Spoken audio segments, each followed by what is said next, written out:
The Legend of Zelda Ocarina of Time, a fan retelling, Part 2, The Elemental Trials, Chapter 9, The Forest Lost to Time. The Temple of Time stood quiet, solemn in its ancient grace. Shafts of ethereal light filtered through the high stained glass windows, painting the marble floor in the sacred hues of the three goddesses. Upon the pedestal once again rested the Master Sword, but Link no longer stood before it as a boy. His hands, once small and unsteady, now gripped the hilt of a blade forged for a warrior. He was taller, older, a young man forged by fate itself. As he took his first steps forward, the clinking of his boots echoed through the temple like the ringing of a bell, announcing the return of a long-awaited hero. Outside, the world had changed. The air was colder, the sky dimmer. The streets of Castle Town were abandoned, choked by decay. Where laughter once rang out from market stalls and children ran through cobblestone alleys, now only silence and the low, guttural moans of the dead remained. Link moved quickly through the ruins, avoiding the grasping hands of the re-deads that wandered aimlessly in the shadows, their anguished wails chilling the blood. He passed under the broken portcullis and over the ruined bridge leading to Hyrule Field. The open plains were now a realm of wandering monsters. Poes drifted like wraiths, skeletal stall children clawed their way from the earth each twilight, and the sky itself seemed darker, less forgiving. Link reached Kakariko Village as the sun dipped behind Death Mountain, casting long shadows over the rooftops. The once peaceful village bore the scars of recent panic. Villagers eyed him with cautious curiosity, whispering of strange noises from the well and the shadow that had once escaped from the sealed tomb. Among the murmurs, one tale persisted: the ghost of Dampy, the old gravekeeper, now haunting the village graveyard. That night, under a pale moon, Link made his way to the graveyard. The wind was still, the silence broken only by the occasional creak of an old sign or the rustling of dead leaves. Dampy's tomb, previously unmarked, now glowed faintly with an otherworldly light. As Link approached, a ghostly figure emerged, hunched and familiar. Heh. What took you so long? You want to race an old ghost? Dampy's voice had the same scratchy, amused tone it held in life. Without waiting for a response, the ghost vanished through the crypt door, beckoning Link to follow. Inside, Link ran through narrow catacombs, dodging flame traps and leaping over broken bridges as Dampy's specter floated ahead, laughing all the while. At the end of the winding chase, the ghost waited by a chest. Not bad, kid. Grown up. Here's a little reward for your trouble. From the chest, Link claimed the hookshot, its chain gleaming faintly in the darkness. This tool would prove invaluable in places where reach and agility were once limited by youth. With the ghost of Dampy finally at peace, Link left the crypt and stepped back into the fresh air of early morning. He could linger no longer, his heart pulled him eastward toward the woods. The path to the Kokiri forest was quiet, almost too quiet. Trees leaned over the road as if in mourning, their leaves hanging limp. Where once cheerful Kokiri would run up to greet him, now there was only emptiness. Link stepped through the hollow tree arch into the forest of his childhood, and found it changed. The air was heavier. A strange fog crept low to the ground. Kokiri village was eerily deserted, its huts dark and lifeless. No children played, no songs were sung. The once vibrant forest had become a haunted place. From the shadows emerged creatures that did not belong. Deku Babas with blackened stalks, Skulltulas that hung from trees like rotting fruit, and moblins prowling like wolves. Link fought through them grimly, dispatching each with the precision his new strength afforded him. Fado, one of the few remaining Kokiri brave enough to remain visible, approached him cautiously. Her eyes widened with recognition, though confusion etched her features. Is that you, Link? The forest... It's been cursed ever since you left. Saria went to the temple deep in the woods, but she hasn't returned. We're scared. Everything's wrong. Link nodded silently. The time had come to return to the Lost Woods. The entrance was the same, winding passages, thick with trees and riddles of sound. But now, the paths were darker, the tunes distorted. Skull Kids danced cruelly through the clearings, their once playful melodies twisted.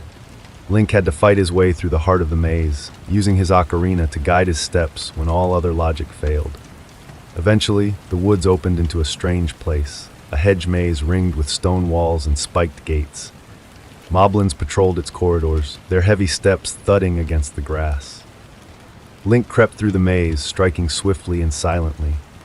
At the center stood a ruined temple, stone and ivy intertwined like the forest reclaiming its secrets.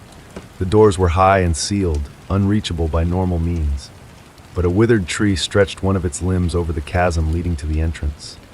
With his hookshot, Link latched onto the tree's branch. The device extended with a sharp metallic sound, yanking him across the gap. He landed before the great door of the forest temple. The heavy wood groaned as he pushed them open. The forest temple awaited. Chapter 10, Phantom Within. The doors of the forest temple groaned shut behind Link, sealing him within its ancient, vine-choked halls. A chill passed through the air, carrying with it whispers that belonged to no living voice. This was no place of sanctuary. It was a prison of twisted roots and restless spirits. Moss crept across the stonework. Vines hung like curtains over cracked archways. The scent of damp earth mingled with the scent of old decay. The very walls seemed alive with a presence, watching, waiting. Link stepped forward cautiously, his hand never far from the hilt of his blade. The central hall revealed a great room crowned with a spiraling staircase and an ornate elevator platform that had long since seized in place. 4 torch pedestals surrounded it, each extinguished, each bearing a faint sigil. As he approached, laughter echoed from above. High along the columns, 4 ghostly figures emerged from the shadows, draped in tatters, faces hidden beneath hoods. The Poe sisters, Joelle, Beth, Amy, and Meg. With maniacal giggles, the spirits vanished, scattering throughout the temple. The flames from the torches followed them, plunging the central hall into eerie gloom. The way forward was barred. Link's quest within the temple was clear. Reclaim the stolen flames and restore the light to the central hall. His journey led him into twisting corridors where walls shifted unexpectedly and stairways defied gravity. Skulltulas clung to ceilings and walls, their armored hides impervious to all but precise strikes. Floormasters skittered in the shadows, seeking to drag intruders into the void. Each room was a test of wit and combat, puzzles of moving blocks, timed switches, and mirrored reflections guarded by twisted monsters. One by one, the Poe sisters revealed themselves. Joelle in the west wing wielded fire and vanished into paintings. Link pursued her through an endless gallery, drawing her into battle with timed arrows that dispelled her illusions. Beth, found lurking near a twisted library, used telekinesis to hurl books and debris. Link danced between flying objects, catching her with swift slashes of his blade. Amy tested Link's patience in a room of statues, where he had to align each effigy in a precise pattern before she would manifest. Meg, the trickiest, multiplied herself into 4 indistinguishable forms. Only through careful observation of her movements did Link determine the real specter and banish her with precision. With each sister defeated, a flame rekindled on the central pedestals. At last, the great elevator descended with a groan of stone on metal, revealing a staircase spiraling down into the heart of the temple. The final chamber was vast, circular, and ringed with towering pillars. A massive painting adorned the far wall, a foreboding image of a dark forest path. As Link stepped closer, the painting shimmered, and from it emerged a rider clad in armor, astride a skeletal horse, Phantom Ganon. The ghostly rider charged, retreating back into the painting only to emerge from another. Link stood his ground, bow in hand, scanning the walls. When the phantom reappeared, he loosed arrows, dispelling the illusionary copies and striking the true foe. After several volleys, Phantom Ganon was expelled from the paintings. Hovering above the arena, he hurled balls of dark magic. Link reflected them back with the Master Sword in a deadly game of light and shadow, his timing precise, his stance steady. A final return strike shattered the phantom's form. It screamed, dissolving in a cloud of cursed energy. Yet even in its defeat, it mocked him. Very impressive, but that was just a phantom. The real Ganondorf is far more powerful. The darkness faded. In its place, a beam of emerald light descended from the ceiling, lifting Link from the temple floor. He found himself once more in the Chamber of the Sages. The stone dais beneath his feet bore the symbol of the forest. Light coalesced in the center, taking the shape of a familiar figure, Saria. Her green hair and kind eyes had not changed, though her presence now radiated power and calm. A sage of the forest. Link, thank you, she said softly, a smile touching her lips. Because of you, I've awakened as one of the sages. I always believed in you. Even after you left the forest, I waited, knowing you'd return.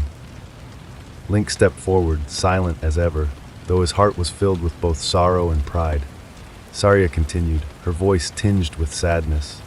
We can't be together like we used to, but I will always be your friend. And now I will aid you as one of the 6 sages who must stand against the evil king. She raised her hands, and from them formed the forest medallion, a green gem surrounded by sacred runes. It floated toward Link, bathing him in the light of her blessing. Please, find the others. Bring balance back to Hyrule. Link nodded once. The light faded. He stood once more before the forest temple, the trees whispering their approval. The curse had lifted.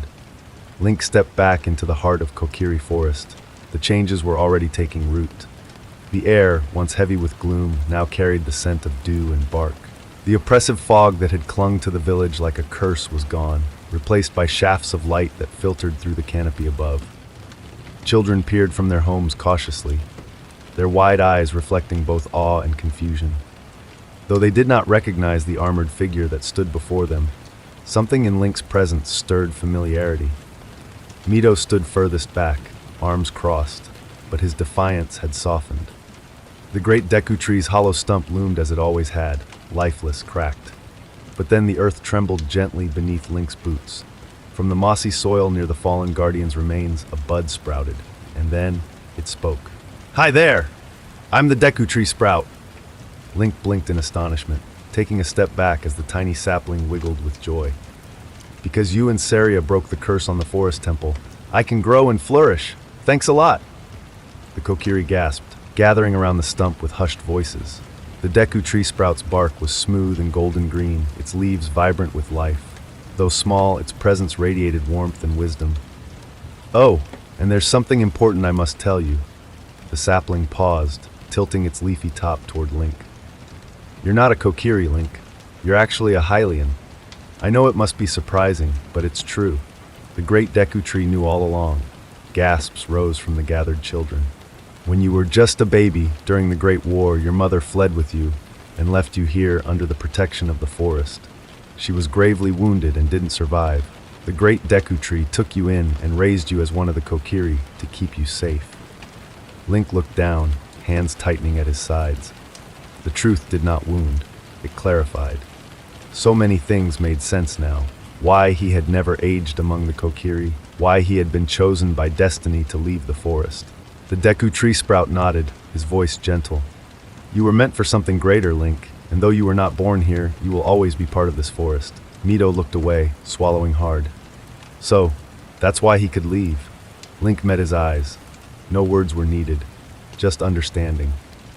As the Kokiri dispersed, their whispers shifting from fear to wonder, Link knelt briefly before the sprout. He touched the soil gently, an unspoken promise to return. The forest was healing. But the flames of Death Mountain glowed in the horizon. Link rose, turning his gaze eastward. Chapter 11, The Path of Flame. The grasslands of Hyrule Field stretched wide beneath the golden dusk, the gentle sway of the plains masking the encroaching darkness that crept ever outward from the ruined castle. Yet, for the first time in many days, Link let his gaze linger on the horizon, not for danger, but for peace.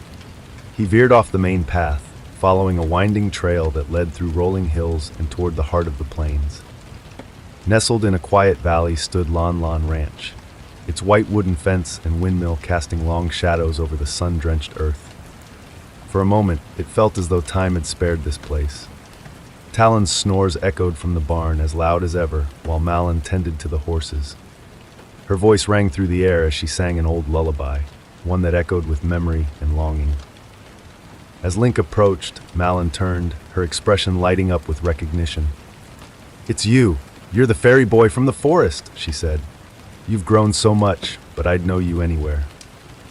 Behind her stood Epona, the young mare Link had once bonded with as a child. Now grown, she stood proud and strong, her auburn mane whipping in the wind. She remembers you too. Go on, try to call her, Malon encouraged. Link pulled out the Ocarina of Time, and for a moment hesitated. Then he switched to the smaller, worn ocarina given to him by Saria and played the familiar tune Malin had taught him long ago. The melody drifted through the air, and Epona neighed joyfully, galloping to his side.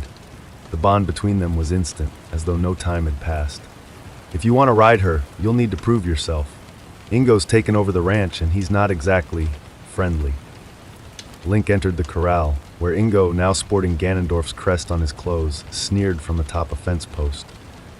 "You think you can just waltz in here and ride the best horse on my ranch? Heh. Fine, I'll let you race, if you've got the rupees." The first race was tight, but Link learned Epona's rhythm quickly. On the second go, they raced like wind itself. Furious, Ingo locked the gate, vowing Link would never leave with the horse. But he underestimated Epona. With a mighty leap, Link and Epona soared over the fence and vanished into the night, the warm lights of the ranch fading behind them. By early morning, Link returned to Kakariko Village. The village bustled in the cool dawn air. Carpenters worked, chickens scattered, and villagers eyed him with respect and curiosity. He visited the bazaar to stock up on arrows and potions, and spent a quiet moment at the graveyard, pausing before the resting place of those he had known in life and spirit. The time had come. Climbing the steep, winding trail of Death Mountain, Link felt the temperature rise with each step. Boulders rumbled down the cliffs, remnants of some recent seismic disturbance. As he approached Goron City, he expected the usual cheerful hum of their rocky civilization, but silence greeted him. The great spiral cave lay deserted, its winding ramps devoid of life. Only a single Goron could be found, rolling around in a tight circle of rage and panic. Link stopped him with a well-placed bomb, and the young Goron uncurled. "Ow, what the hey? You're not one of Ganondorf's guys. You kind of look like me." The young Goron introduced himself as Link, named after the hero who had once saved their people. His words came in a rush. "Everyone's gone. Ganondorf sent a dragon, Volvagia. My dad, Darunia, went to the fire temple to fight it alone. He told me to stay here, but I'm scared." Moved by the child's courage, Link promised to save Darunia and the others. As a token of trust, young Link gave him a tunic crafted by the Gorons themselves. Red as flame, enchanted to withstand the unbearable heat of the volcano. Donning the Goron tunic, Link stepped through the sealed chamber at the top of the city and into the very heart of the mountain. The Death Mountain crater greeted him with roaring heat and trembling earth.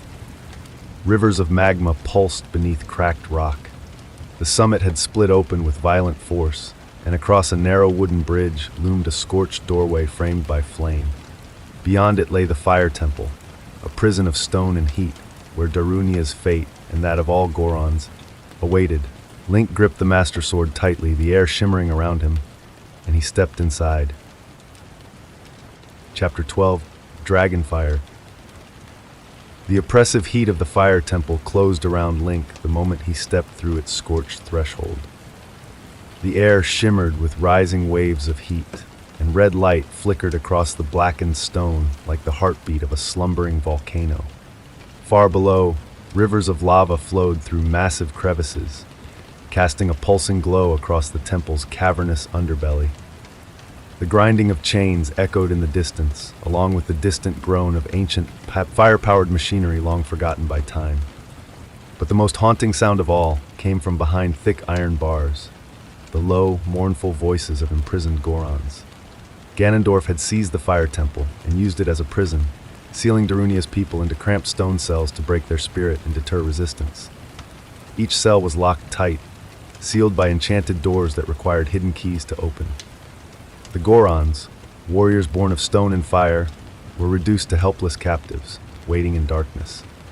As Link ventured deeper, he made it his mission to free them.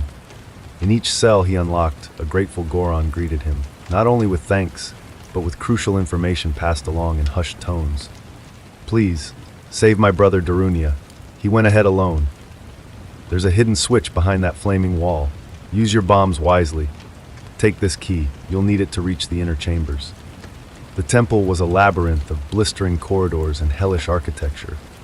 Lava bubbled beneath cracked walkways, and flame jets burst suddenly from the floor and walls. Narrow platforms swayed over magma pits, and crumbling bridges tested Link's timing and nerve.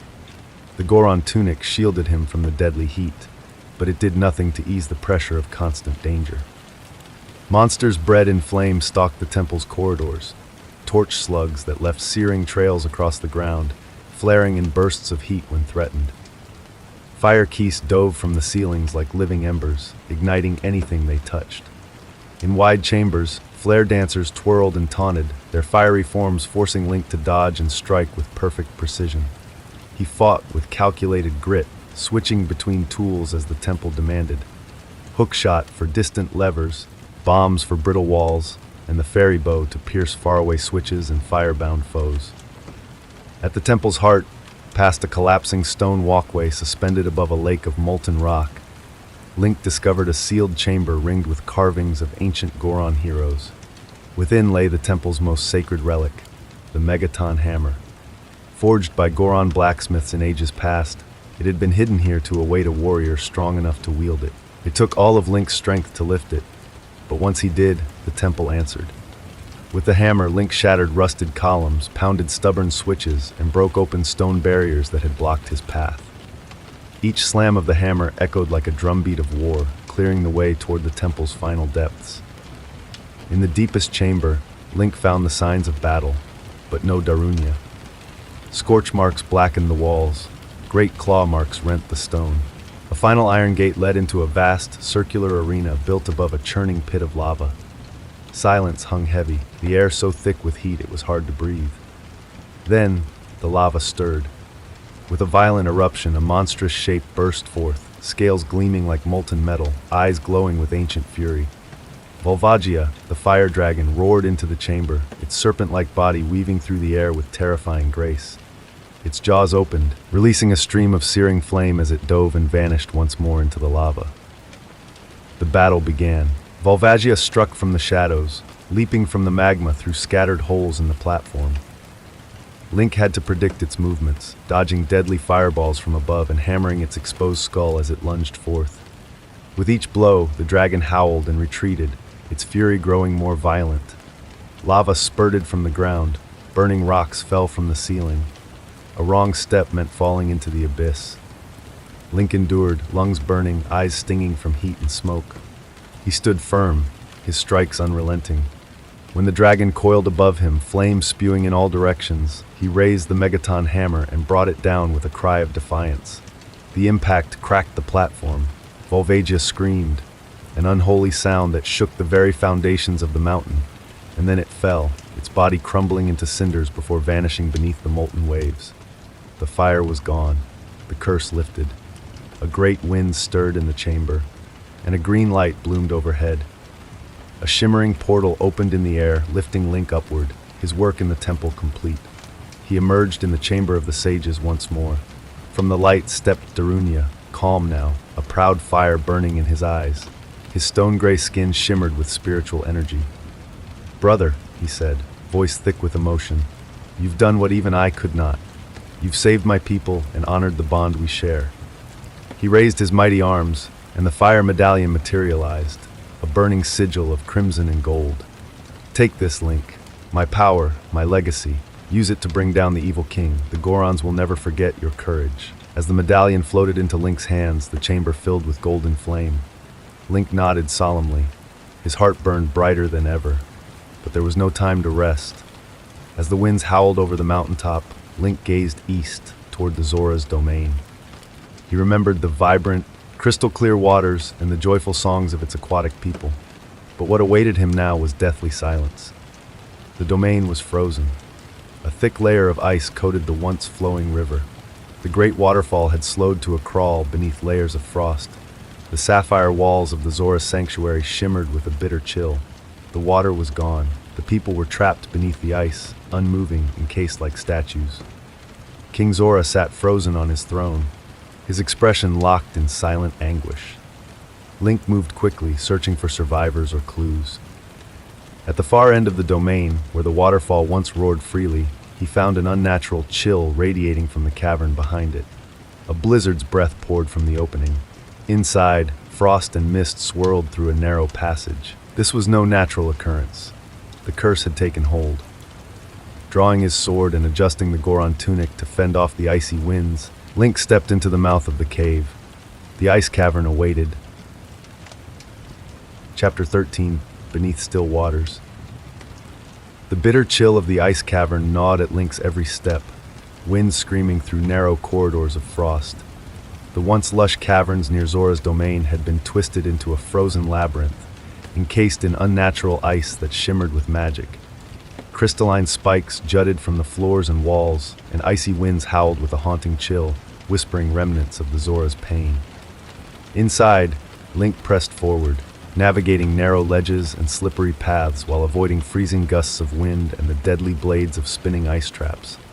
Freezards, ghastly white monsters that exhaled blizzards, blocked many corridors. Their breath could turn the warmest blood to frost in an instant. At the cavern's heart, he encountered a chilling puzzle of shifting blue blocks which had to be pushed and aligned to activate passageways. Patience and precision were essential. Link moved carefully, solving the puzzle and finally reaching a chamber glowing with magic. There, in a shallow pool surrounded by ancient runes, he found a pair of iron boots, enchanted footwear that would allow him to sink through water as though made of stone. Yet their weight made movement difficult. He would not be able to use them freely without aid. Moments later, the familiar shimmer of light filled the room. Sheik appeared, silent and watchful, the only sign of warmth in the cavern. "We meet again, hero," Sheik said, his voice quiet over the howling wind. "The flow of time is always cruel, but in the frozen stillness, even it cannot pass freely. Zora's domain is but one victim of the evil that now festers beneath the waters of Lake Hylia." He taught Link the melody needed to return to the lake, the serenade of water. Its notes were crisp and elegant, echoing like water droplets falling in stillness. With the iron boots in hand and the melody etched in memory, Link left the ice cavern, stepping back into the cold sunlight. Lake Hylia was not as Link had imagined it. Where once the sun had danced across endless waters, only silence remained. The lake bed lay mostly dry, exposing the bones of the lake's once vast expanse. A single stretch of water surrounded the lakeside laboratory, its eccentric proprietor still at work despite the conditions. "Eh? What's that? A visitor? It's been ages," the old lake scientist chirped as Link approached. "You here for research? Perhaps to donate a frog? No? Well, there's always fish." He chuckled and invited Link to explore, pointing him toward the nearby fishing pond, still miraculously open. There, Link reunited with the peaceful pastime he had enjoyed as a child. The rod felt natural in his hand, and the water's calmness offered a rare reprieve. Despite spending hours here, it was almost as if time had stood still altogether, and Link felt calm for what felt like the first time in his adult life. And then, after a long and patient wait, the line pulled taut. Link wrestled with a monstrous fish, the legendary Hylian loach, and finally reeled it in after a taxing struggle. The old man at the counter gawked. "Well, I'll be. That's the biggest one I've ever seen. You, sir, are a fishing master." But the quiet could not last. Beneath the lake's still surface, Sheik had spoken true. Darkness had corrupted the water's heart. Link approached the dry pedestal at the center of the lake, where the water temple lay sunken. Using the serenade of water, he warped directly to the temple's entrance, donned his new iron boots, took a deep breath, and sank into the abyss. Bubbles spiraled around him. Sunlight filtered through the surface, slowly fading as he descended to the stone platform far below. Link took the courage within him and opened his clenched eyes. He breathed and took a moment to let this new sensation of water breathing sink in. He stood before the temple gates, massive, cold, and silent. The door creaked open and he stepped inside. The water temple waited. Chapter 14, Labyrinth in the Deep. The moment Link entered the water temple, an oppressive silence greeted him. A deep blue light filtered through the flooded halls, distorted and wavering like the memories of the past. Echoes of dripping water rang through the stone corridors, creating a symphony of solitude. This place was no ordinary dungeon. It was a sanctum of fluidity and change, built in harmony with the lake's waters. It was also a labyrinth. Rising platforms, flooded passageways, and sealed chambers weaved together into a twisting maze. The very water levels of the temple had to be manipulated to progress. Link quickly realized he would need to raise and lower the water multiple times, using his newly learned serenade of water and markers etched into sacred walls to find the right levels. Armed with his iron boots, Link sank into the depths to find hidden switches, sunken keys, and locked doors. He switched constantly between heavy boots and his normal gear, his every move deliberate, precise. At times, he had to remove the boots mid-sink to avoid traps and spikes that jutted out of the walls. Clams, spikes, and stingers lurked in the flooded passages. The temple's guardians, corrupted by Ganondorf's influence, launched ambushes from murky corners. Link's hookshot proved invaluable, as did his strength and agility as he fought in tight, waterlogged chambers. Deep within the temple, in a chamber lit only by a shallow pool and eerie fog, Link found something stranger than any monster: his own reflection. There, standing in the middle of a mirror-still lake, was Dark Link. At first, the doppelganger stood motionless. Then, like a reflection come to life, it drew a sword, exactly like Link's. They clashed blade to blade in a haunting duel. Every strike Link made was parried with perfect timing. Dark Link matched him move for move, knowing his tactics, his rhythms, his very instincts. Only by shifting his strategy, using unpredictable feints and the hookshot, was Link able to gain the upper hand. With one final strike, Dark Link shimmered, distorted like a ripple, and vanished. Link took a long breath. That fight was not just against a shadow, but against himself, a test of will and identity. Deeper still, Link found a mighty chest. Inside lay the Longshot, an upgraded form of his hookshot, with a longer reach and greater power. It allowed him to bypass traps and reach otherwise inaccessible areas, opening the final path to the temple's heart. Navigating the rotating platforms and spiraling staircases, Link at last reached the final chamber. There, a great pool churned violently. A monstrous figure stirred beneath the waves. From the deep emerged Morpha, the giant aquatic amoeba. Controlled by Ganondorf's dark magic, it had taken control of the temple's core, able to manipulate water itself. Tendrils lashed out from a central nucleus, grabbing and slamming with immense force. Link remained at the chamber's edge, waiting for the core to rise within range. Timing was everything. With the long shot, he pulled the nucleus from its watery armor and slashed with his sword.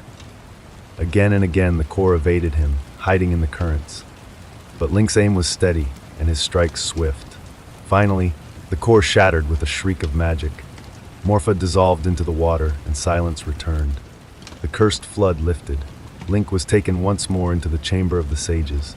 There stood Princess Ruto, regal and calm. "I always knew you would come back to me," she said softly, a proud smile crossing her face. "You kept your promise. You are a man now, Link, and I am one of the 6 sages." She held out the water medallion. "Take this. With it, my power is yours. Together, we will aid you in your battle against the King of Evil." As the medallion descended into his hands, Link bowed his head. Ruto's voice lingered in the chamber as he faded back into Hyrule. "You must hurry. There is little time left." Chapter 15, Shadows of Our Past. The air over Kakariko village carried a scent of dry leaves and wood smoke, but for a brief moment, it was peaceful. As Link passed through the village gates, the sun dipped behind the ridges of Death Mountain, casting the homes and hills in amber twilight. Children played, the elderly tended to their porches, and the echo of a melody danced faintly from the village's old windmill. Drawn to the sound, Link ascended the creaking steps and found the windmill man turning in rhythm with the gears. "Ooh, I remember you!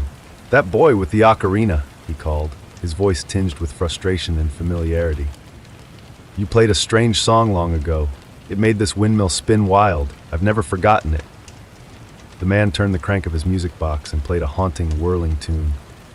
The melody looped in on itself, chaotic and intense, the song of storms. Link listened. His own ocarina, responding with the notes, memories stirring of rain that once came unbidden, of a song that would change the very skies. The winds within the windmill picked up as the song filled the air, turning its sails faster, groaning with mechanical strain. The man laughed wildly. "Yes, that's it! That's the song!" With that melody now his, Link left the windmill. But peace would not last. In the days that followed, Link spent time aiding the villagers. He delivered messages, returned lost items, and solved odd puzzles scattered across the town and the nearby fields. Though simple in nature, each act seemed to draw people closer together. Each item gained and traded symbolized more than just utility. It was memory, gratitude, hope. From a pocket cuckoo, warm and cooing in his arms, to odd masks, strange mushrooms, and a treasured odd potion, each exchange reminded Link of something childlike and bright, fleeting moments in an age stained by darkness. But just as comfort settled in, the sky turned crimson. Flames erupted from the village's rooftops, screams echoed through the air, a monstrous force surged from beneath the ground, tearing a chasm in the soil and spewing malice into the sky. Link dashed toward the inferno. There in the village square stood Sheik, surrounded by fire.